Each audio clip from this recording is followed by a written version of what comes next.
আসসালামু আলাইকুম রহমতুল্লাহ। আমরা অবগত আছি যে 2024-25 অর্থবছরের সরকারি প্রাথমিক বিদ্যালয়ের জন্য স্লিপ মধ্যমেয়াদী পরিকল্পনা আইপিএমএস সিস্টেমের মাধ্যমে প্রণয়নের জন্য প্রাথমিক শিক্ষা অধিদপ্তরের নির্দেশনা রয়েছে। এ বিষয়ে আইপিএমএস সিস্টেমে স্লিপ ব্যবস্থাপনা নামে একটা নতুন অপশন যুক্ত করা হয়েছে। এই স্লিপ ব্যবস্থাপনা অপশন ব্যবহার করে কিভাবে আমরা স্লিপ মধ্যমেয়াদী পরিকল্পনা আইপিএমএস সিস্টেমে এন্ট্রি করব সে বিষয়টি আজকে আমরা এই ভিডিওতে দেখব। আমি প্রথমেই প্রধান শিক্ষকের আইপিএমএস আইডি ও পাসওয়ার্ড ব্যবহার করে লগ ইন করে নিলাম। লগ ইন হওয়ার পর বাম পাশের প্যানেলে স্লিপ ব্যবস্থাপনা অপশনটা খুঁজে বের করতে হবে। স্লিপ ব্যবস্থাপনা অপশনে ক্লিক করলে স্লিপ ব্যবস্থাপনা অপশনের আন্ডারে 3টা সাব অপশন পাওয়া যাবে। একটা স্লিপ টিম গঠন, স্লিপ আবেদনের তালিকা, স্লিপ আবেদন। তো আমাদের এখানে প্রথমে কাজ করতে হবে হলো স্লিপ টিম গঠন নিয়ে। স্লিপ ব্যবস্থাপনার প্রথম কাজটাই হবে হলো স্লিপ টিম অপশনে ক্লিক করার পর 5 সদস্যের স্লিপ টিমের একটা পেজ ওপেন হবে। 5 সদস্যের মধ্যে প্রধান শিক্ষক স্বয়ংক্রিয়ভাবে নির্বাচন করা থাকবে। তারপরের জন নির্বাচিত একজন শিক্ষক।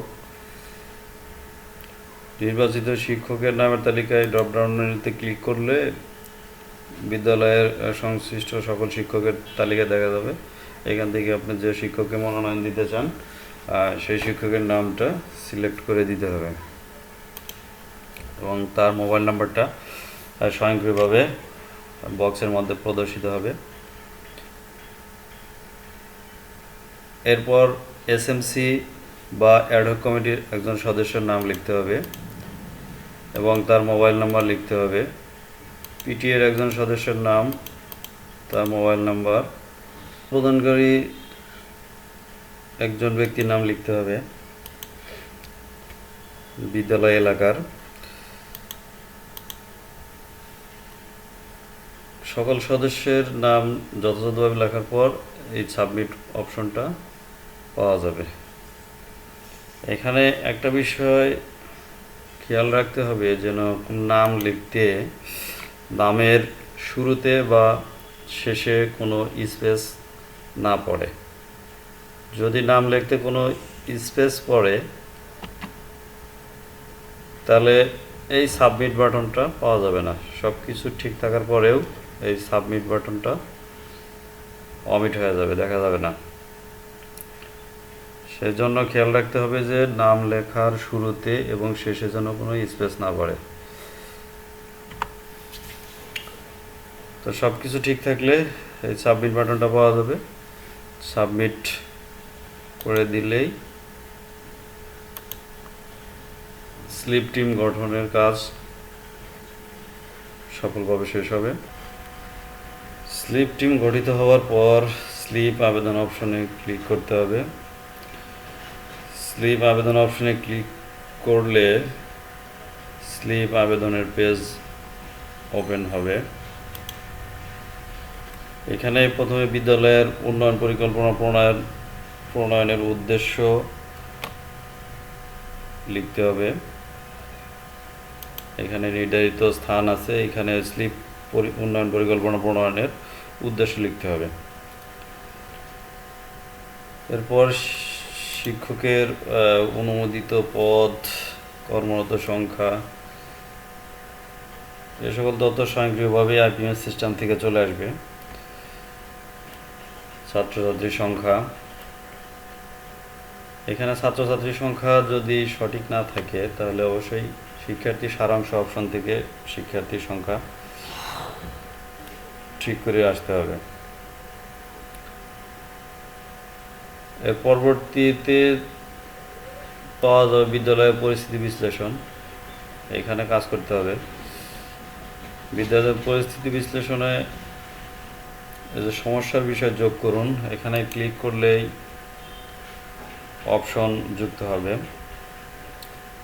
এই ড্রপডাউন মেনুতে প্রবেশ করলে এখানে বেশ কিছু অপশন দেখা যাবে,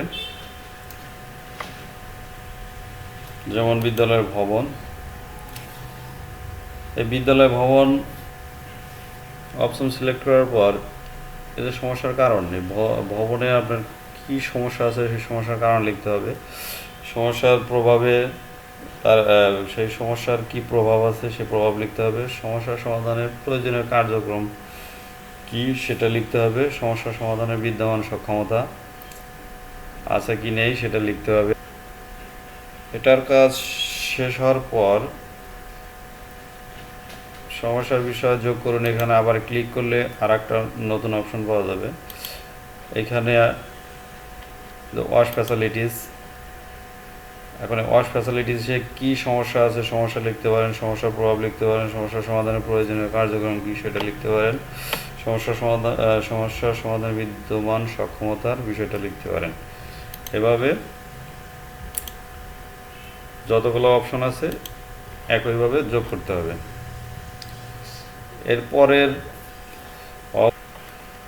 এরপরের অপশন অভৌত চাহিদা। অভৌত চাহিদাতে ক্লিক করলে এখানে অভৌত চাহিদার অপশনগুলো দেখা যাবে।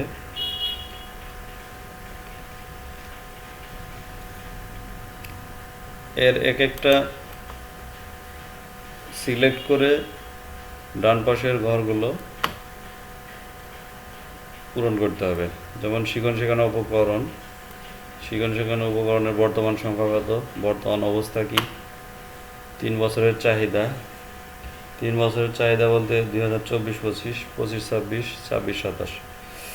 শিখন শেখানো উপকরণ 3 বছরের আপনার চাহিদার সংখ্যা কত সেটা লিখতে হবে এবং তার আর্থিক ব্যয় কত পরিমাণটা লিখতে হবে।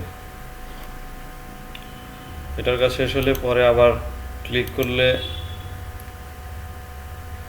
আবার অপশন পাওয়া যাবে। এখানে যেমন খেলাধুলার সামগ্রী, এটা সিলেক্ট করলাম। এটার বর্ণনা এভাবে লিখতে হবে, বর্তমান সংখ্যা কত, বর্তমান অবস্থা কি, বাস্তব সংখ্যা 3 বছরের কত প্রয়োজন এবং আর্থিক ব্যয় কত। এভাবে একে একে আপনার যেগুলো প্রয়োজন সেগুলো আপনি সিলেক্ট করে নেবেন। অভৌত চাহিদা কাজ শেষ হওয়ার পর বিদ্যালয়ের অবকাঠামো চাহিদা, বিদ্যালয়ের অবকাঠামো চাহিদা যোগ করুন। এখানে ক্লিক করলে বিভিন্ন অপশন পাওয়া যাবে, যেমন বাউন্ডারি ওয়াল নির্মাণ বর্তমানে আছে কিনা, অবস্থা কি, নাহলে 3 বছরের চাহিদা, ব্রেঞ্চ বর্তমান সংখ্যাগত বর্তমান অবস্থা কি। এরকম কোনোভাবেই যা আলমারি অনুরূপভাবেই কাজগুলো করতে হবে। এটা শেষ হওয়ার পর বার্ষিক আয়ের খাতসমূহ, এখানে ক্লিক করলে নিজস্ব আয়মূলক কোনো প্রকল্প থাকলে সেটা লিখতে হবে। জনগণের অনুদান থাকলে জনগণের অনুদান সিলেক্ট করে টাকার পরিমাণ কত লিখতে হবে, মন্তব্য লিখতে হবে। আয়ের খাত যোগ করুন। উপজেলা বা ইউনিয়ন পরিষদ থেকে যদি অনুদান পাওয়া যায় সেটা লিখতে হবে। সরকারি অনুদান কত সেটা লিখতে হবে। সরকারি অনুদান মূলত হলো স্লিপ গ্রান্ট, যেটা সেটা। এভাবে আয়ের খাত যোগ করার পর বার্ষিক কার্যাবলী অপশন পাওয়া যাবে। এই বার্ষিক কার্যাবলীতে ক্লিক করলে অপশন দেখা যাবে, যেমন খেলাধুলার সামগ্রী, আপনার খেলাধুলার সামগ্রী কয়টা দরকার, প্রতিটার দাম কত এবং মোট টাকা কত, প্রাক্কলিত টাকার পরিমাণ কত, এবং এই কার্যাবলী সম্পাদনের জন্য দায়িত্বপ্রাপ্ত ব্যক্তিবর্গের নাম লিখতে হবে। এটা শেষ হওয়ার পর পরবর্তীতে ক্লিক করলে খেলাধুলা সামগ্রীর বলি যোগ করুন। এখানে আবার ক্লিক করলে আবার অপশন পাওয়া যাবে, যেমন শিক্ষণ শেখানো উপকরণ তালিকা। এটার বর্ণনাগুলো ঘরের মধ্যে লিখতে হবে, ডান পাশের যে খালি বক্স আছে বক্সের মধ্যে লিখতে হবে। এই বার্ষিক কার্যাবলীর অপশনগুলো মূলত আসে হলো অবহত চাহিদা থেকে। অবহত চাহিদা আপনি যোগ করছেন, এইখানে যতগুলো অপশন আপনি যোগ করবেন বার্ষিক কার্যাবলীতে সেই অপশনগুলাই শুধু দেখতে পাবেন। আমার এইখানে অবহত চাহিদা দুইটা যোগ করা ছিল বিধায় এখানেও আমি এই দুইটাই দেখতে পাইতেছি, আর নাই, আর যোগ করার অপশনও আমার নাই। তো এক্ষেত্রে আমি আরও যোগ করতে চাইলে যে এখানে অবহত চাহিদা আরও যোগ করে আসতে হবে। যেমন এখান থেকে আমি সাংস্কৃতিক অনুষ্ঠান বা বিভিন্ন দিবস পালন এই অপশনটা যোগ করলাম। যোগ করলে আমি বার্ষিক কার্যাবলীতে এই অপশনটা পাবো, যে সাংস্কৃতিক অনুষ্ঠান বা বিভিন্ন দিবস পালন। তো আপনার চাহিদা মোতাবেক আপনি অপশনগুলো সিলেক্ট করে ডান পাশের বক্সগুলো যথাযথভাবে পূরণ করে এগিয়ে যান। এই অপশনে ক্লিক করলে আপনার এই স্লিপ আবেদন সাবমিট হওয়ার জন্য একটা কনফার্মেশন আসবে, সেখানে ইয়েস দিয়ে দিলে এটা সহকারী উপজেলা শিক্ষা অফিসারের কাছে চলে যাবে এবং সহকারী উপজেলা শিক্ষা অফিসার অনুমোদন করবেন। পরবর্তীতে উপজেলা শিক্ষা অফিসার অনুমোদন করবেন। তো এইভাবে আপনারা সহজেই স্লিপ মধ্যমেয়াদী পরিকল্পনা প্রণয়ন করতে পারেন। ভিডিওটি দেখার জন্য ধন্যবাদ। আর উপস্থাপনায় কোনো ভুল ত্রুটি থাকলে ক্ষমা সুন্দর দৃষ্টিতে দেখবেন। আর একটা অনুরোধ, আমার এই চ্যানেলটা সাবস্ক্রাইব করবেন। সবাই ভালো থাকবেন। আসসালামু আলাইকুম।